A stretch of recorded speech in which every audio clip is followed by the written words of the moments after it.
Good morning, dear students. Today we will discuss the origin of heartbeat. Heartbeat ਦਾ ਮਤਲਬ ਕੀ ਹੁੰਦਾ ਬੇਟਾ, ਜਿਹਦੇ ਵਿੱਚ ਆਪਾਂ ਗੱਲ ਕਰਦੇ ਹੈਗੇ ਆ ਕਿ it is the rhythmic contraction and relaxation of the heart. Rhythmic ਦਾ ਮਤਲਬ ਕੀ ਹੁੰਦਾ, ਬੜੇ ਆਰਾਮ ਦੇ ਨਾਲ ਜਿਹੜੀ ਚੱਲ ਰਹੀ ਹੈ।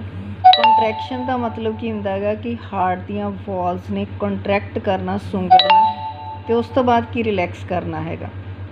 ਕੰਟਰੈਕਸ਼ਨ ਤੇ ਰਿਲੈਕਸੇਸ਼ਨ ਦੋਨੋਂ ਜਿਹੜੇ ਕੀ ਆ ਚਾਰ ਚੈਂਬਰ ਨੂੰ ਫੰਕਸ਼ਨ ਪਰਫੋਰਮ ਕਰਨ ਦੇ ਵਿੱਚ ਜਿਹੜਾ ਕਿ ਰੋਲ ਪਲੇ ਕਰਦੀਆਂ ਨੇ। ਅਗਰ ਜਿਹੜੇ ਕੀ ਆ ਦੋ ਚੈਂਬਰ ਔਰੀਕਲ ਕੰਟਰੈਕਟ ਕਰਨਗੇ ਤਾਂ ਹੀ ਬਲੱਡ ਜਿਹੜਾ ਆਪਣੇ ਕੋਲ ਕੀ ਵੈਂਟਰੀਕਲ ਤੱਕ ਜਿਹੜਾ ਕਿ ਪਾਸ ਔਨ ਕਰੂਗਾ। ਤੇ ਇਸ ਕਰਕੇ ਸਭ ਤੋਂ ਪਹਿਲਾਂ ਆਪਾਂ ਗੱਲ ਕਰਦੇ ਹਾਂ ਵਟ ਇਜ਼ ਹਾਰਟ ਬੀਟ। ਤਾਂ ਹਾਰਟ ਬੀਟ ਕੀ ਹੈ, rhythmic contraction and relaxation of the heart. ਤਾਂ ਕੰਟਰੈਕਸ਼ਨ ਆਫ ਹਾਰਟ ਜਦੋਂ ਆਪਾਂ ਕਹਿੰਦੇ ਕਿ ਔਰੀਕਲ ਹੈ ਜਾਂ ਜਿਹੜੇ ਵੈਂਟਰੀਕਲਸ ਹੈਗੇ ਨੇ ਉਹ ਕਹਿੰਦਾ ਕੰਟਰੈਕਟ ਕਰਦੇ ਨੇ, ਸੁੰਗੜਦੇ ਨੇ, ਤਾਂ ਉਸ ਨੂੰ ਸਿਸਟੋਲਿਕ ਕਿਹਾ ਜਾਂਦਾ ਹੈਗਾ। ਅਤੇ ਜਦੋਂ ਰਿਲੈਕਸ ਕਰਦੇ ਹੈਗੇ ਨੇ ਬਲੱਡ ਨੂੰ ਕੀ ਆ ਇੱਕ ਚੈਂਬਰ ਤੋਂ ਦੂਸਰੇ ਚੈਂਬਰ ਤੱਕ ਪਾਸ ਔਨ ਕਰ ਦਿੰਦੇ ਨੇ, ਉਸ ਤੋਂ ਬਾਅਦ ਕੀ ਰਿਲੈਕਸ ਹੋ ਜਾਂਦੇ ਨੇ, ਉਸ ਨੂੰ ਕੀ ਆ ਡਾਇਆਸਟੋਲ ਕਿਹਾ ਜਾਂਦਾ ਹੈਗਾ। ਤਾਂ ਹੈਲਦੀ ਜਿਹੜਾ ਕੀ ਆ ਹਿਊਮਨ ਬੀਇੰਗ ਹੈ ਉਹਦੇ ਵਿੱਚ ਜਿਹੜਾ ਹਾਰਟ ਬੀਟ ਜਿਹੜਾ ਕੀ ਹੁੰਦਾ ਰੇਟ ਹੁੰਦਾ ਹੈਗਾ 72 ਟਾਈਮਸ ਪਰ ਮਿੰਟ, ਕਿ 1 ਮਿੰਟ ਦੇ ਵਿੱਚ ਕੀ ਹੈ 72 ਟਾਈਮ ਜਿਹੜਾ ਕਿ ਸਾਡਾ ਹਾਰਟ ਜਿਹੜਾ ਕੀ ਆ ਬੀਟ ਕਰਦਾ ਹੈਗਾ। ਅਤੇ ਜੋ ਬੇਟਾ ਕਿ ਸਾਡੀ ਬਾਡੀ ਦਾ ਬਲੱਡ ਪ੍ਰੈਸ਼ਰ ਹੈਗਾ ਉਹ ਵੀ ਕਹਿੰਦਾ ਕਿ ਸਾਡੀ ਹਾਰਟ ਬੀਟ ਦੇ ਉੱਪਰ ਜਿਹੜਾ ਕੀ ਆ ਡਿਪੈਂਡ ਕਰਦਾ ਹੈਗਾ। ਤਾਂ ਬਲੱਡ ਪ੍ਰੈਸ਼ਰ ਹੈ ਕੀ ਆ ਨੋਰਮਲੀ, ਇਹ ਵੀ ਕੀ ਆ ਜਿਹੜਾ ਆਪਣੇ ਕੋਲ ਸਿਸਟੋਲਿਕ ਅਤੇ ਡਾਇਆਸਟੋਲਿਕ ਦਾ ਕੀ ਆ ਰੇਸ਼ੋ ਹੁੰਦੀ ਹੈਗੀ ਆ। ਜਿਹੜਾ ਡਾਇਆਸਟੋਲਿਕ ਹੈ, ਸਿਸਟੋਲਿਕ ਹੈ, ਜਿਹਦੇ ਵਿੱਚ ਆਪਾਂ ਕਹਿੰਦੇ ਕੰਟਰੈਕਟ ਕਰਨਾ ਹੈਗਾ ਜਿੰਨੀਆਂ ਵੀ ਆਪਣੇ ਕੋਲ ਕੀ ਆ ਹਾਰਟ ਦੇ ਨੇੜੇ ਦੀਆਂ ਆਰਟਰੀਜ਼ ਹੈਗੀਆਂ ਨੇ, ਤਾਂ ਸਿਸਟੋਲਿਕ ਰੇਟ ਕੀ ਆ 120 ਹੁੰਦਾ ਹੈਗਾ ਅਤੇ ਡਾਇਆਸਟੋਲਿਕ ਕੀ ਆ 80 ਹੁੰਦਾ ਹੈਗਾ। ਤੁਸੀਂ ਸੁਣਿਆ ਹੀ ਹੋਊਗਾ ਕਿ ਨਾਰਮਲ ਬਲੱਡ ਪ੍ਰੈਸ਼ਰ ਕਿੰਨਾ 120/80 mmHg। HG ਦਾ ਮਤਲਬ ਮਰਕਰੀ ਦੇ ਵਿੱਚ, ਕਿਉਂਕਿ ਮਰਕਰੀ ਦੁਆਰਾ ਜਿਹੜਾ ਆਪਾਂ ਕਹਿੰਦੇ ਕਿ ਮਈਅਰ ਕੀਤਾ ਜਾਂਦਾ ਹੈਗਾ। ਤਾਂ ਜਿਹੜਾ ਇੰਸਟਰੂਮੈਂਟ ਆ ਇਸ ਨੂੰ ਮਈਅਰ ਕਰਦਾ ਹੈਗਾ ਬਲੱਡ ਪ੍ਰੈਸ਼ਰ ਨੂੰ, ਉਹਨੂੰ ਕਿਹਾ ਸਫਿਗਮੋਮੈਨੋਮੀਟਰ ਕਿਹਾ ਜਾਂਦਾ ਹੈਗਾ। ਜੋ ਵੀ ਆਪਾਂ ਕਹਿੰਦੇ ਬੇਟਾ ਬਲੱਡ ਪ੍ਰੈਸ਼ਰ ਹੈ ਉਹ ਹਾਰਟ ਦੇ ਨੇੜੇ ਦੀਆਂ ਆਰਟਰੀਜ਼ ਤੋਂ ਮਈਅਰ ਕੀਤਾ ਜਾਂਦਾ ਹੈਗਾ। ਇਸ ਕਰਕੇ ਆਪਾਂ ਦੇਖਦੇ ਹਾਂ ਕਿ ਜਦੋਂ ਵੀ ਕੀ ਆ ਬਲੱਡ ਪ੍ਰੈਸ਼ਰ ਮਈਅਰ ਕੀਤਾ ਜਾਂਦਾ ਹੈਗਾ ਤਾਂ ਸਫਿਗਮੋਮੈਨੋਮੀਟਰ ਜਿਹੜਾ ਕਿੱਥੇ ਲਗਾਇਆ ਜਾਂਦਾ ਹੈਗਾ, ਸਾਡੀ ਆਮ ਜਿਹੜੀ ਕੀ ਆ ਹਾਰਟ ਦੇ ਨੇੜੇ ਹੁੰਦੀ ਆ ਉਸ ਜਗ੍ਹਾ ਦੇ ਉੱਪਰ ਜਿਹੜਾ ਆਪਾਂ ਕਹਿੰਦੇ ਕੀ ਆ ਰੋਲ ਔਨ ਕੀਤਾ ਜਾਂਦਾ ਹੈਗਾ। ਨੈਕਸਟ ਆ ਗਿਆ ਬੇਟਾ ਆਪਣੇ ਕੋਲ origin of heartbeat. Origin ਦਾ ਮਤਲਬ ਕਿ ਕਿੱਥੋਂ ਜਿਹੜੀ ਆਪਣੇ ਕੋਲ ਹਾਰਟ ਬੀਟ ਸਟਾਰਟ ਹੁੰਦੀ ਹੈਗੀ ਆ ਅਤੇ ਕਿੱਥੇ ਜਾ ਕੇ ਜਿਹੜੀ ਕਿ ਪਾਸ ਔਨ ਹੁੰਦੀ ਹੈਗੀ ਆ, ਕਿਉਂਕਿ ਦੋਨੋਂ ਹੀ ਚੈਂਬਰ ਨੇ, ਔਰੀਕਲ ਦੋਨਾਂ ਨੇ ਅਤੇ ਵੈਂਟਰੀਕਲ ਦੋਨਾਂ ਨੇ ਪਾਰਟੀਸਪੇਟ ਕਰਨਾ ਹੈਗਾ ਹਾਰਟ ਬੀਟ ਦੇ ਵਿੱਚ। ਜਿਹੜਾ ਕੀ ਹੈ ਮੈਮੀਲੀਅਨ ਹਾਰਟ ਹੈ ਉਸਨੂੰ ਮਾਇਓਜੈਨਿਕ ਕਿਹਾ ਜਾਂਦਾ ਹੈ। ਮਾਇਓਜੈਨਿਕ ਦਾ ਮਤਲਬ ਕੀ ਆ, ਜਿਹਦੇ ਵਿੱਚ ਇੱਕ ਮਸਲ ਹੁੰਦਾ ਹੈਗਾ ਜਿਹਨੂੰ ਬੇਟਾ ਆਪਣੇ ਕੋਲ ਐਸੇ ਨੋਡ ਵੀ ਕਹਿੰਦੇ ਆ, that is known as the sino auricular node. ਉਹ ਜਿਹੜਾ ਮਸਲ ਹੈ ਜਿਹਨੂੰ ਅਸੀਂ ਕਿ ਨਿਊਰੋ ਟਰਾਂਸਮੀਟਰ ਜਿਹੜਾ ਕਿ ਮਸਲ ਕਹਿੰਦੇ ਹੈਗੇ ਆ, ਉਹ ਹਾਰਟ ਬੀਟ ਨੂੰ ਜਿਹੜਾ ਕਿ ਓਰੀਜਨੇਟ ਕਰਦਾ ਹੈਗਾ। ਇਸ ਕਰਕੇ ਹਾਰਟ ਨੂੰ ਕੀ ਆ ਮਾਇਓਜੈਨਿਕ ਕਿਹਾ ਜਾਂਦਾ ਹੈਗਾ। ਜਿਹੜਾ ਐਸੇ ਨੋਡ ਆ ਇਹਨੂੰ ਕੀ ਪੇਸ ਮੇਕਰ ਵੀ ਕਿਹਾ ਜਾਂਦਾ ਹੈਗਾ। ਪੇਸ ਦਾ ਮਤਲਬ ਕੀ ਹੁੰਦਾ ਕੰਟਰੈਕਸ਼ਨਸ, ਮੇਕਰ ਦਾ ਮਤਲਬ ਕੀ ਹੁੰਦਾ ਹੈਗਾ ਬਣਾਉਣ ਵਾਲਾ। ਤਾਂ ਸਭ ਤੋਂ ਪਹਿਲਾਂ ਜੋ ਵੀ ਆਪਾਂ ਕਹਿੰਦੇ ਹੈਗੇ ਕੰਟਰੈਕਸ਼ਨ ਸਟਾਰਟਅਪ ਹੋਣੀਆਂ ਹੈਗੀਆਂ ਨੇ ਉਹ ਕਿਹਦੇ ਤੋਂ ਸਟਾਰਟਅਪ ਹੋਣੀਆਂ ਨੇ, ਇਸ ਨੋਡ ਤੋਂ, ਜਿਹਨੂੰ ਐਸੇ ਨੋਡ ਕਿਹਾ ਜਾਂਦਾ ਹੈ। ਇਸ ਕਰਕੇ ਇਸ ਨੂੰ ਕੀ ਹੈ ਪੇਸ ਮੇਕਰ ਦਾ ਨਾਮ ਦਿੱਤਾ ਜਾਂਦਾ ਹੈਗਾ। ਹੁਣ ਬੇਟਾ ਆਪਣੇ ਕੋਲ ਡਾਇਗਰਾਮ ਹੈਗੀ ਆ ਜਿਹਦੇ ਵਿੱਚ ਆਪਾਂ ਗੱਲ ਕਰਦੇ ਕਿ ਸਾਡੇ ਕੋਲ ਦੋ ਚੈਂਬਰ ਨੇ, these are the auricle, these are the ventricle. ਜਿਹੜਾ ਸਾਡੇ ਕੋਲ ਕੀ ਹੈਗਾ ਆਪਾਂ ਕਿਹਾ ਸੀਗਾ ਕਿ ਲੈਫਟ ਵਾਲੀ ਸਾਈਡ 'ਤੇ ਰਾਈਟ ਔਰੀਕਲ ਦੇ ਵਿੱਚ ਆਪਾਂ ਜਿਹੜਾ ਸਟਰਕਚਰ ਕੀਤੀ ਸੀ ਉਹਦੇ ਵਿੱਚ ਪੜ੍ਹਿਆ ਸੀਗਾ ਆਪਣੇ ਕੋਲ ਸੁਪੀਰੀਅਰ ਵੇਨਾ ਕੇਵਾ, ਇਹ ਜਗ੍ਹਾ ਦੇ ਉੱਪਰ ਕੀ ਉਹਦੀ ਓਪਨਿੰਗ ਹੁੰਦੀ ਹੈਗੀ ਆ। ਇਨਫੀਰੀਅਰ ਵੇਨਾ ਕੇਵਾ, ਇਸ ਜਗ੍ਹਾ ਦੇ ਉੱਪਰ ਉਹਦੀ ਓਪਨਿੰਗ ਹੁੰਦੀ ਹੈਗੀ। ਜਿੱਥੇ ਸੁਪੀਰੀਅਰ ਵੇਨਾ ਕੇਵਾ ਦੀ ਓਪਨਿੰਗ ਅਪੀਅਰ ਅਪ ਹੁੰਦੀ ਹੈ ਉਹਦੇ ਨੇੜੇ ਹੀ ਆਪਣੇ ਕੋਲ ਕਿ ਇੱਕ ਮਸਲ ਪਾਇਆ ਜਾਂਦਾ ਹੈਗਾ, that is known as SA node, ਜਿਹਨੂੰ ਸਾਈਨੋ ਔਰੀਕੂਲਰ ਨੋਡ ਕਹਿੰਦੇ ਹੈਗੇ। ਔਰ ਇਹੀ ਨੋਡ ਹੈਗਾ ਬੇਟਾ ਜਿਹੜਾ ਕੀ ਹੈ ਕੰਟਰੈਕਸ਼ਨ ਨੂੰ ਜਿਹੜਾ ਕਿ ਸਟਾਰਟ ਕਰਦਾ ਹੈਗਾ। ਇਹਦਾ ਮਤਲਬ ਕੀ ਆ ਹਾਰਟ ਦੀਆਂ ਜਿਹੜੀਆਂ ਕੰਟਰੈਕਸ਼ਨਸ ਨੇ ਕਿੱਥੋਂ ਸਟਾਰਟ ਹੁੰਦੀਆਂ ਨੇ, ਸਾਡੇ ਰਾਈਟ ਔਰੀਕਲ ਤੋਂ ਸਟਾਰਟਅਪ ਹੁੰਦੀਆਂ ਹੈਗੀਆਂ ਨੇ।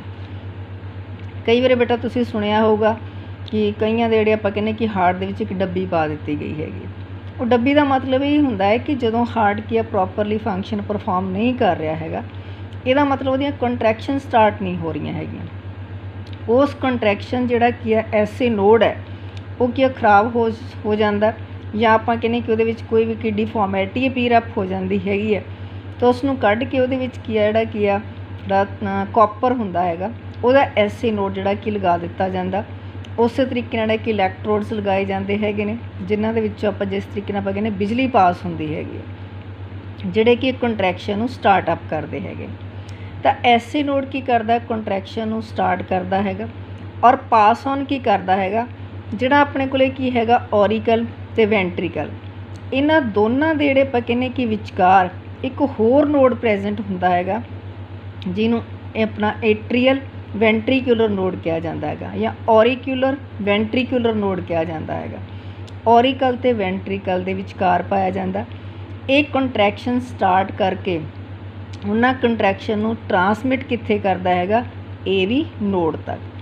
ਤਾਂ AV ਨੋਡ ਅੱਗੇ ਜਿਹੜਾ ਆਪਣੇ ਕੋਲੇ ਕੀ ਹੁੰਦਾ ਹੈਗਾ, ਜਿਹੜੀਆਂ ਦੋ ਵੈਂਟਰੀਕਲ ਦੇ ਵਿਚਕਾਰ ਕੀ ਆ ਇੱਕ ਦੀਵਾਰ ਹੁੰਦੀ ਹੈਗੀ ਆ, ਜਿਹਨੂੰ ਅਸੀਂ ਕੀ ਆ ਇੰਟਰਾ ਵੈਂਟਰੀਕੂਲਰ ਸੈਪਟਾ ਕਹਿੰਦੇ ਹੈਗੇ ਆ। ਉਹਦੇ ਵਿਚਕਾਰ ਕੀ ਆ ਇੱਕ ਜਿਹੜਾ ਆਪਾਂ ਕਹਿੰਦੇ ਬ੍ਰਾਂਚ ਲੰਘਦੀ ਹੈਗੀ ਆ, ਉਸ ਬ੍ਰਾਂਚ ਨੂੰ ਕੀ ਆ ਬੰਡਲ ਆਫ ਹਿਸ ਕਿਹਾ ਜਾਂਦਾ ਹੈਗਾ। ਇਹ ਬੰਡਲ ਆਫ ਹਿਸ ਕੀ ਆ ਡਿਵਾਈਡ ਕਰਦੀ ਹੈਗੀ ਆ ਦੋ ਬ੍ਰਾਂਚਿਸ ਦੇ ਵਿੱਚ, ਜਿਹੜੀ ਇੱਕ ਕੀ ਉਹਨੂੰ ਕੀ ਆ ਰਾਈਟ ਵੈਂਟਰੀਕਲ ਵਿੱਚ ਲੈ ਕੇ ਜਾਂਦੀ, ਇੱਕ ਉਹਨੂੰ ਕੀ ਲੈਫਟ ਵੈਂਟਰੀਕਲ ਵਿੱਚ ਲੈ ਕੇ ਜਾਂਦੀ ਹੈਗੀ। ਜਿਹੜੀ ਆਪਣੇ ਕੋਲੇ ਕੀ ਆ ਲੈਫਟ ਅਤੇ ਰਾਈਟ ਵੈਂਟਰੀਕਲ ਦੀਆਂ ਨੇ ਕਿ ਬੰਡਲ ਆਫ ਹਿਸ ਨੇ, ਅੱਗੇ ਫਿਰ ਕੀ ਆ ਫਾਈਨ ਫਾਈਬਰਸ ਦੇ ਵਿੱਚ ਜਿਹੜੀਆਂ ਕਿ ਕਨਵਰਟ ਹੋ ਜਾਂਦੀਆਂ ਨੇ ਛੋਟੀਆਂ ਛੋਟੀਆਂ ਧਾਗੇ ਵਰਗੀਆਂ ਰਚਨਾਵਾਂ ਦੇ ਵਿੱਚ, ਜਿਨ੍ਹਾਂ ਨੂੰ ਕੀ ਆ ਪਾਰਕਨੀਸ ਫਾਈਬਰਸ ਕਹਿੰਦੇ ਹੈਗੇ। ਇਹ ਜਿਹੜਾ ਬੰਡਲ ਆਫ ਹਿਸ ਹੈ ਟਰਾਂਸਮਿਟ ਕਰਦਾ ਹੈਗਾ ਕੰਟਰੈਕਸ਼ਨ ਨੂੰ ਕੀ ਆ ਪਾਰਕਨੀਸ ਫਾਈਬਰ ਤੱਕ, ਅਤੇ ਪਾਰਕਨੀਸ ਫਾਈਬਰ ਫਿਰ ਕੀ ਕਰਦੇ ਹੈਗੇ ਨੇ, ਜੋ ਵੀ ਵੈਂਟਰੀਕਲਸ ਹੈਗੇ ਨੇ ਇਹਨਾਂ ਦੀ ਜਿਹੜੀ ਕੀ ਆ ਕੰਟਰੈਕਸ਼ਨ ਦੇ ਵਿੱਚ ਜਿਹੜਾ ਕੀ ਆ ਰੋਲ ਪਲੇ ਕਰਦੇ ਹੈਗੇ। ਇੱਕ ਵਾਰ ਫਿਰ ਸਮਝ ਲਓ ਬੇਟਾ ਕਿ ਜੋ ਆਪਣੇ ਕੋਲੇ ਕੀ ਆ ਕੰਟਰੈਕਸ਼ਨ ਸਟਾਰਟ ਹੋਣੀ ਹੈ ਉਹ ਕਿ ਇੱਕ ਨੋਡ ਤੋਂ ਸਟਾਰਟ ਹੋਣੀ ਹੈ, ਜਾਂ ਇੱਕ ਮਸਲ ਕਹਿ ਸਕਦੇ ਉਹਦੇ ਤੋਂ ਸਟਾਰਟ ਹੋਣੀ ਆ, ਦੈਟ ਇਜ਼ ਨੋਨ ਐਜ਼ ਦਾ ਐਸੇ ਨੋਡ। ਇਸ ਕਰਕੇ ਇਹਨੂੰ ਕਿ ਪੇਸ ਮੇਕਰ ਕਿਹਾ ਜਾਂਦਾ ਹੈਗਾ, ਬਣਾਉਣ ਵਾਲਾ। AV ਨੋਡ ਇਹਨੂੰ ਪੇਸ ਸੈਟਰ ਕਿਹਾ ਜਾਂਦਾ, ਕਿ ਜੋ ਉਹਨੇ ਬਣਾਤੀਆਂ ਉਹਨੂੰ ਅੱਗੇ ਉਹਨੇ ਸੈੱਟ ਕਰਨਾ, ਡਿਫਰੈਂਟ ਪਾਰਟਸ ਤੱਕ ਲੈ ਕੇ ਜਾਣਾ, ਕਿਉਂਕਿ ਇੱਥੇ ਤਾਂ ਸਿਰਫ ਕਿ ਆਪਣੇ ਕੋਲੇ ਕੀ ਆ ਔਰੀਕਲ ਹੀ ਕੰਟਰੈਕਟ ਹੋਏ ਨੇ, ਵੈਂਟਰੀਕਲਸ ਨੇ ਵੀ ਕੰਟਰੈਕਟ ਹੋਣਾ ਹੈਗਾ, ਤਾਂ ਹੀ ਹਾਰਟ ਬੀਟ ਜਿਹੜੀ ਕਿ ਕੰਪਲੀਟ ਹੋਣੀ ਹੈਗੀ ਆ, ਜਿਹੜਾ ਕਿ ਬਲੱਡ ਉਹਨੇ ਤਾਂ ਹੀ ਪੰਪ ਹੋਣਾ ਹੈਗਾ। ਤਾਂ ਇਹਨੇ ਕੀ ਆ ਕੰਟਰੈਕਸ਼ਨ ਜਿਹੜੀਆਂ ਕੀ ਆ ਟਰਾਂਸਮਿਟ ਕਰ ਦੇਣੀਆਂ AV ਨੋਡ ਦੇ ਵਿੱਚ। AV ਨੋਡ ਨੇ ਕੀ ਆ ਬੰਡਲ ਆਫ ਹਿਸ ਰਾਹੀਂ ਦੋਨੋਂ ਵੈਂਟਰੀਕਲ ਤੱਕ ਲੈ ਕੇ ਜਾਣੀਆਂ ਨੇ, ਅਤੇ ਦੋਨੋਂ ਵੈਂਟਰੀਕਲ ਦੇ ਵਿੱਚ ਬੰਡਲ ਆਫ ਹਿਸ ਨੇ ਡਿਵਾਈਡ ਕਰਨਾ ਹੈਗਾ ਪਾਰਕਨੀਸ ਫਾਈਬਰਸ ਦੇ ਵਿੱਚ। ਇਹਨਾਂ ਪਾਰਕਨੀਸ ਫਾਈਬਰਸ ਨੇ ਫਿਰ ਦੋਨੋਂ ਵੈਂਟਰੀਕਲਸ ਨੂੰ ਕੀ ਆ ਕੰਟਰੈਕਟ ਕਰਨ ਦੇ ਵਿੱਚ ਜਿਹੜਾ ਕੀ ਰੋਲ ਪਲੇ ਕਰਨਾ ਹੈਗਾ। ਇਸ ਤਰੀਕੇ ਨਾਲ ਬੇਟਾ ਆਪਾਂ ਕਿੰਨੇ ਕੀ ਆ ਓਰੀਜਨ ਆਫ ਜਿਹੜੀ ਕਿ ਹਾਰਟ ਬੀਟ ਹੁੰਦੀ ਆ ਐਸੇ ਨੋਡ ਤੋਂ, ਅਤੇ ਕੰਡਕਸ਼ਨ ਆਫ ਜਿਹੜੀ ਹਾਰਟ ਕਿੱਥੋਂ ਹੁੰਦੀ ਹੈਗੀ ਆ, ਦੈਟ ਇਜ਼ AV ਨੋਡ ਤੋਂ ਕੰਡਕਟ ਕਰਨਾ। ਜਿਹਦੇ ਵਿੱਚ ਪਾਰਟੀਸਪੇਟ ਕੀ ਕਰਦੇ ਨੇ, ਬੰਡਲ ਆਫ ਹਿਸ ਕਰਦੇ ਨੇ, ਅਤੇ ਨਾਲ ਕੀ ਆ ਪਾਰਕਨੀਸ ਫਾਈਬਰਸ ਕਰਦੀਆਂ ਹੈਗੀਆਂ। ਨੈਕਸਟ ਆ ਗਿਆ ਬੇਟਾ ਆਪਣੇ ਕੋਲ regulation of the heart beat.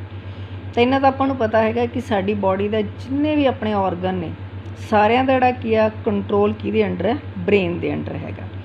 ਤਾਂ ਜਿਹਦੇ ਵਿੱਚ ਆਪਾਂ ਕਹਿੰਦੇ ਕਿ ਰੈਗੂਲੇਸ਼ਨ ਆਫ ਹਾਰਟ ਬੀਟ ਕੀ ਆ ਦੋ ਮੈਕੈਨਿਜ਼ਮ ਦੁਆਰਾ ਹੁੰਦੀ ਆ। ਇੱਕ ਤਾਂ ਹੋ ਗਿਆ ਨਿਊਰਲ, ਨਿਊਰਲ ਦਾ ਮਤਲਬ ਕੀ ਹੁੰਦਾ ਨਰਵਸ, ਜਿਹੜੀਆਂ ਨਰਵਸ ਕਿੱਥੇ ਪਾਈ ਜਾਂਦੇ ਨੇ ਬ੍ਰੇਨ ਦੇ ਵਿੱਚ। ਅਤੇ ਇਹਦੇ ਵਿੱਚ ਕੀ ਆ ਕਾਰਡੀਅਕ ਸੈਂਟਰ ਜਿਹੜਾ ਆਪਾਂ ਕਹਿੰਦੇ ਮੈਡੂਲਾ ਓਬਲੰਗੇਟਾ ਆਫ ਬ੍ਰੇਨ ਦੇ ਵਿੱਚ ਪਾਇਆ ਜਾਂਦਾ। ਮੈਡੂਲਾ ਓਬਲੰਗੇਟਾ ਕੀ ਆ, ਤੁਸੀਂ 10th ਦੇ ਵਿੱਚ ਥੋੜ੍ਹਾ ਜਿਹਾ ਤਾਂ ਪੜ੍ਹਿਆ ਹੈਗਾ ਬ੍ਰੇਨ ਬਾਰੇ, ਕਿ ਬ੍ਰੇਨ ਦੇ ਹਾਈਂਡ ਬ੍ਰੇਨ ਦੇ ਵਿੱਚ ਇੱਕ ਪਾਰਟ ਹੁੰਦਾ ਹੈਗਾ ਸਾਡੇ, ਦੈਟ ਇਜ਼ ਦਾ ਮੈਡੂਲਾ ਓਬਲੰਗੇਟਾ। ਜਿਹੜੇ ਜਿੰਨੇ ਵੀ ਆਪਾਂ ਕਹਿੰਦੇ ਹੈਗੇ ਆ ਇਨਵੋਲੰਟਰੀ ਐਕਸ਼ਨ ਨੇ, ਜੋ ਐਕਸ਼ਨ ਸਾਡੀ ਕੰਟਰੋਲ ਦੇ ਅੰਡਰ ਨਹੀਂ ਹੈਗੇ, ਉਹਨਾਂ ਨੂੰ ਫੰਕਸ਼ਨ ਪਰਫਾਰਮ ਕਰਨ ਦੇ ਵਿੱਚ ਰੋਲ ਪਲੇ ਕਰਦੇ ਹੈਗੇ ਨੇ। ਅਤੇ ਕਾਰਡੀਅਕ ਸੈਂਟਰ ਕਿੱਥੇ ਲਾਈ ਕਰਦਾ ਹੈਗਾ, ਮੈਡੂਲਾ ਓਬਲੰਗੇਟਾ ਦੇ ਵਿੱਚ, ਜਿਹਦੇ ਵਿੱਚ ਬੇਟਾ ਆਪਣੇ ਕੋਲੇ ਦੋ ਨਰਵਸ ਹੁੰਦੀਆਂ ਹੈਗੀਆਂ ਨੇ। ਇੱਕ ਕੀ ਆ ਵੇਗਸ ਨਰਵ ਹੁੰਦੀ, ਇੱਕ ਸਿੰਪੈਥੈਟਿਕ ਨਰਵ ਹੁੰਦੀ ਹੈਗੀ ਆ। ਇੱਕ ਕੀ ਕਰਦੀ ਆ ਕਾਰਡੀਓ ਇਨਹਿਬਿਟਰ। ਇਨਹਿਬਿਟਰ ਦਾ ਮਤਲਬ ਕੀ ਹੁੰਦਾ ਕਿ ਉਹਦੇ ਫੰਕਸ਼ਨ ਜਿਹੜਾ ਕਿ ਘਟਾਉਣਾ, ਜਦੋਂ ਵੀ ਜ਼ਰੂਰਤ ਉਹਦੇ ਫੰਕਸ਼ਨ ਜਿਹੜਾ ਕਿ ਰੋਕਦੀ, ਰੋਕ ਤਾਂ ਨਹੀਂ ਕਹਿ ਸਕਦੇ, ਥੋੜ੍ਹਾ ਜਿਹਾ ਘਟਾ ਦਿੰਦੀ ਹੈਗੀ। ਨੈਕਸਟ ਆ ਕਾਰਡੀਓ ਐਕਸੀਲੇਟਰ। ਐਕਸੀਲੇਟਰ ਦਾ ਮਤਲਬ ਕੀ ਹੁੰਦਾ ਹੈ ਫੰਕਸ਼ਨ ਜਿਹੜਾ ਕੀ ਆ ਤੇਜ਼ ਕਰਨਾ, ਪਰਫਾਰਮ ਕਰਨਾ। दूसरा मैकेनिज्म है बेटा हार्मोनल रैगूलेशन। तो साडी बॉडी दे विच नर्व्स तो बिना एक जिहड़े हारमोनस हुंदे ने जिन्हां नूं असीं कैमीकल मैसेंजरस कहने हैगे। जिहड़े कैमीकल मैसेंजरस की आ किसी भी ऑर्गन नूं मैसेज परफॉर्म करते हैं स्टिमुलेट करने वास्ते, अपना फंक्शन परफॉर्म करने वास्ते। तो ये बेटा की है किडनी के उपर की है एड्रीनल ग्लैंड हुंदा हैगा, जिहड़े दो तरह के हारमोन जिहड़े कि सक्रीट करदा, एक एड्रेलाइन हुंदा ने, एक नॉन एड्रेलाइन हुंदे हैगे। जिहदे विच आपां कहने हैगे आ जिहड़ा नॉन एड्रेलाइन आ एक्सीलेट करदा हैगा नॉर्मल कंडीशन दे विच, असीं आराम नाल बैठे हैं पे हैं, ठीक है।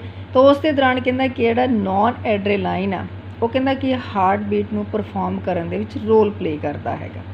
लेकिन जिहड़ा एड्रेलाइन हैगा ਜਦੋਂ ਐਮਰਜੈਂਸੀ ਕੰਡੀਸ਼ਨਸ ਆਉਂਦੀਆਂ ਨੇ, बहुत ज़्यादा परसन स्ट्रैस ਦੇ ਵਿੱਚ ਚਲਾ ਜਾਂਦਾ, ਗੁੱਸੇ ਦੇ ਵਿੱਚ ਆ ਜਾਂਦਾ ਹੈਗਾ, ਜਾਂ ਕਿ ਟੈਂਪਰੇਚਰ ਹੋ ਜਾਂਦਾ ਬੋਡੀ ਦੇ ਵਿੱਚ, ਨੰਬਰ ਆਫ ਆਪਾਂ ਕਹਿੰਦੇ ਕਿ ਬੋਡੀ ਵਿੱਚ ਜਿਹੜੀਆਂ ਚੇਂਜਿਸ ਆਉਂਦੀਆਂ ਨੇ। तो उस ਐਮਰਜੈਂਸੀ ਦੇ ਦੌਰਾਨ ਜਿਹੜਾ ਆਪਣੇ ਕੋਲ ਐਡਰੇਨਾਲਾਈਨ ਗਲੈਂਡ ਆਪਣਾ ਫੰਕਸ਼ਨ ਪਰਫਾਰਮ ਕਰਦਾ ਹੈਗਾ, ਔਰ ਇਹ ਹਾਰਮੋਨ ਜਿਹੜੇ ਕੀ ਹੈ ਸਟਿਮੂਲੇਟ ਕਰਦੇ, ਇਨਫਲੂਐਂਸ ਦਿੰਦੇ। ਇਨਫਲੂਐਂਸ ਦਾ ਮਤਲਬ ਕਿ ਕਿਸੇ ਚੀਜ਼ ਨੂੰ ਉਤੇਜਿਤ ਕਰਨਾ ਕਿ ਆਪਣਾ ਕੰਮ ਕਰਨਾ ਸ਼ੁਰੂ ਕਰੋ। ਇਨਫਲੂਐਂਸ ਕਰਦੇ ਨੇ ਐਸੇ ਨੋਡ ਨੂੰ ਕਿ ਤੁਸੀਂ ਜਿਹੜਾ ਕੀ ਹੈ ਐਕਸੀਲੇਟ ਕਰਨਾ ਸ਼ੁਰੂ ਕਰੋ, ਕੰਟਰੈਕਸ਼ਨ ਸਟਾਰਟ ਕਰੋ, ਹਾਰਟ ਬੀਟ ਸਟਾਰਟ ਕਰੋ, ਜਿਹੜਾ ਕਿ ਬਲੱਡ ਉਸ ਨੂੰ ਕੀ ਪੰਪ ਕਰਨਾ ਸ਼ੁਰੂ ਕਰੋ। ਨੈਕਸਟ ਹੈ ਬੇਟਾ ਆਪਣੇ ਕੋਲੇ ਕਾਰਡੀਅਕ ਆਊਟਪੁੱਟ। ਤਾਂ ਕਾਰਡੀਅਕ ਆਊਟਪੁੱਟ ਦਾ ਮਤਲਬ ਕੀ ਆ, 1 ਮਿੰਟ ਦੇ ਵਿੱਚ ਸਾਡਾ ਹਾਰਟ ਕਿੰਨੇ ਬਲੱਡ ਨੂੰ ਪੰਪ ਕਰਦਾ ਹੈਗਾ। ਤਾਂ ਆਪਾਂ ਪਿੱਛੇ ਪੜ੍ਹਿਆ ਸੀਗਾ ਕਿ ਸਾਡੀ ਬੋਡੀ ਵਿੱਚ ਘੱਟੋ ਘੱਟ 5.5 ਲੀਟਰ 5 ਤੋਂ ਲੈ ਕੇ 5.5 ਲੀਟਰ ਤੱਕ ਜਿਹੜਾ ਕਿ ਬਲੱਡ ਹੁੰਦਾ ਹੈਗਾ। ਤਾਂ ਇੰਨਾ ਬਲੱਡ ਜਿਹੜਾ ਕਿ ਸਾਡਾ ਕੀ ਹਾਰਟ 1 ਮਿੰਟ ਦੇ ਵਿੱਚ ਪੰਪ ਕਰਦਾ ਹੈਗਾ। ਉਹਦਾ ਕਿਸ ਤਰੀਕੇ ਨਾਲ ਆਪਾਂ ਕਹਿੰਦੇ ਹੈਗੇ ਆ ਕਿ ਰਿਥਮੈਟਿਕਲੀ ਕਿਸ ਤਰੀਕੇ ਨਾਲ ਹੁੰਦਾ ਹੈਗਾ। ਹਾਰਟ ਆਫ ਨੰਬਰ ਪਰਸਨ, ਇੱਕ ਜਿਹੜਾ ਹਾਰਟ ਬੀਟ ਹੈ ਇੱਕ ਪਰਸਨ ਦੇ ਵਿੱਚ ਆਪਾਂ ਪੜ੍ਹਿਆ ਹੈਗਾ 72 ਟਾਈਮ ਜਿਹੜਾ ਕਿ ਪਰ ਮਿੰਟ ਹੁੰਦੀਆਂ ਨੇ। ਅਤੇ ਕਿੰਨਾ ਬਲੱਡ ਜਿਹੜਾ ਕਿ ਪੰਪ ਕਰਦਾ ਹੈਗਾ 70 ml।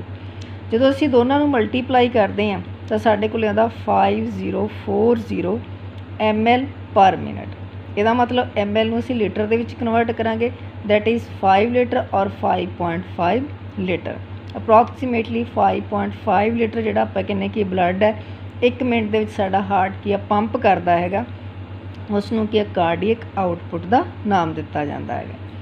ਨੈਕਸਟ ਆ ਗਿਆ ਬੇਟਾ ਆਪਣੇ ਕੋਲੇ ਪਲਸ। ਤੁਸੀਂ ਦੇਖਿਆ ਹੋਊਗਾ ਸਾਡੀ ਰਿਸਟ ਦੇ ਉੱਪਰੋਂ ਆਮ ਤੌਰ 'ਤੇ ਕਈ ਵਾਰ ਜਿਹੜਾ ਕਿ ਅਸੀਂ ਦੇਖਦੇ ਹਾਂ ਕਿ ਟੈਂਪਰੇਚਰ ਚੈੱਕ ਕੀਤਾ ਜਾਂਦਾ ਹੈਗਾ, ਉਸ ਨੂੰ ਅਸੀਂ ਪਲਸ ਕਹਿੰਦੇ ਹੈਗੇ। It is the rhythmic contraction and relaxation of the arteries. ਜਿਹੜਾ ਹਾਰਟ ਬੀਟ ਉਹ ਆਪਾਂ ਕੀ ਕਿਹਾ ਸੀ, contraction and relaxation of the heart. Heart ਦੀਆਂ ਕੰਟਰੈਕਸ਼ਨ ਅਤੇ ਰਿਲੈਕਸੇਸ਼ਨ, ਉਹਦੀਆਂ ਦੀਵਾਰਾਂ ਦਾ ਕੰਟਰੈਕਟ ਕਰਨਾ ਜਾਂ ਰਿਲੈਕਸ ਕਰਨਾ। ਅਤੇ ਜੋ ਆਪਾਂ ਕਹਿੰਦੇ ਕਿ ਆਰਟਰੀਜ਼ ਨੇ ਬਲੱਡ ਨੂੰ ਕੀ ਆ ਡਿਫਰੈਂਟ ਬੋਡੀ ਪਾਰਟਸ ਤੱਕ ਲੈ ਕੇ ਜਾਂਦੇ ਆ, ਉਹਨਾਂ ਦਾ ਕੀ ਕੰਟਰੈਕਟ ਕਰਨਾ ਅਤੇ ਰਿਲੈਕਸ ਕਰਨਾ, ਤਾਂ ਉਸ ਨੂੰ ਅਸੀਂ ਕੀ ਆ ਪਲਸ ਦਾ ਨਾਮ ਦਿੰਦੇ ਹੈਗੇ। ਅਤੇ ਪਲਸ ਜਿਹੜੀ ਐਗਜ਼ੈਕਟਲੀ ਜਿਹੜੀ ਕੀ ਆ ਹਾਰਟ ਰੇਟ ਦੀ ਤਰ੍ਹਾਂ ਹੀ ਹੁੰਦੀ ਹੈ ਕਿ ਵੀ 1 ਮਿੰਟ ਦੇ ਵਿੱਚ ਕੀ ਆ 72 ਟਾਈਮਸ ਜਿਹੜੇ ਕੀ ਆ ਪਲਸ ਸਾਡੀ ਪਾਈ ਜਾਂਦੀ ਹੈਗੀ ਆ। ਲੇਕਿਨ ਕੁਛ ਜਿਹੜੇ ਕੀ ਆ ਫੈਕਟਰਸ ਹੁੰਦੇ ਹੈਗੇ ਨੇ ਜਿਹੜੇ ਪਲਸ ਨੂੰ ਅਫੈਕਟ ਕਰਦੇ ਨੇ, ਜਿਸ ਤਰੀਕੇ ਨਾਲ ਹਾਰਟ ਬੀਟ ਨੂੰ ਅਫੈਕਟ ਕਰਦੇ ਹੈਗੇ ਨੇ, ਕਿਉਂਕਿ ਹਾਰਟ ਬੀਟ ਅਫੈਕਟ ਹੋ ਗਈ ਤਾਂ ਨੈਚੁਰਲੀ ਜਿਹੜੀ ਕੀ ਆ ਆਰਟਰੀਜ਼ ਅਫੈਕਟਡ ਹੋਣਗੀ। ਜਿਹਦੇ ਵਿੱਚ ਕੀ ਆ ਬੱਚਿਆਂ ਦੇ ਵਿੱਚ ਜਿਹੜਾ ਆਪਾਂ ਕਹਿੰਦੇ ਕੀ ਆ ਪਲਸ ਰੇਟ ਜ਼ਿਆਦਾ ਹੁੰਦਾ ਹੈਗਾ, ਜਾਂ ਕੀ ਆ ਫੀਮੇਲ ਦੇ ਵਿੱਚ ਕੀ ਆ ਮੇਲ ਦੇ ਨਾਲੋਂ ਜ਼ਿਆਦਾ ਹੁੰਦਾ ਹੈਗਾ। ਜਦੋਂ ਪਰਸਨ ਕੀ ਖੜਾ ਹੈ, ਜਦੋਂ ਲੇਟਿਆ ਹੋਇਆ ਹੈਗਾ ਉਦੋਂ ਪਲਸ ਰੇਟ ਜਿਹੜਾ ਕੀ ਆ ਘੱਟ ਹੁੰਦਾ ਹੈਗਾ, ਲੇਕਿਨ ਜਦੋਂ ਖੜਾ ਹੈ ਉਸ ਟਾਈਮ ਜ਼ਿਆਦਾ ਹੁੰਦਾ ਹੈਗਾ। ਜਦੋਂ ਸਟਰੋਂਗ ਇਮੋਸ਼ਨਸ ਹੁੰਦੀਆਂ ਨੇ, ਬਹੁਤ ਜ਼ਿਆਦਾ ਗੁੱਸੇ ਵਿੱਚ ਆ ਗਿਆ ਜਾਂ ਡਰ ਜਾਂ ਐਕਸਾਈਟਮੈਂਟ, ਖੁਸ਼ੀ ਹੋ ਗਈ, ਤਾਂ ਉਸ ਦੇ ਦੌਰਾਨ ਜਿਹੜੀ ਕਿ ਪਲਸ ਰੇਟ ਜਿਹੜੀ ਕਿ ਇਨਕਰੀਜ਼ ਕਰ ਜਾਂਦੀ ਹੈਗੀ। ਜਾਂ ਜਿਹੜਾ ਆਪਾਂ ਕਹਿੰਦੇ ਕਿ ਫੀਵਰ ਦੇ ਦੌਰਾਨ ਜਾਂ ਜਦੋਂ ਕਿ ਐਕਸਰਸਾਈਜ਼ ਕੀਤੀ ਜਾਂਦੀ ਹੈ ਤਾਂ ਉਸ ਦੇ ਦੌਰਾਨ ਜਿਹੜੀ ਕਿ ਪਲਸ ਰੇਟ ਜਿਹੜੀ ਕਿ ਇਨਕਰੀਜ਼ ਕਰ ਜਾਂਦੀ ਹੈਗੀ।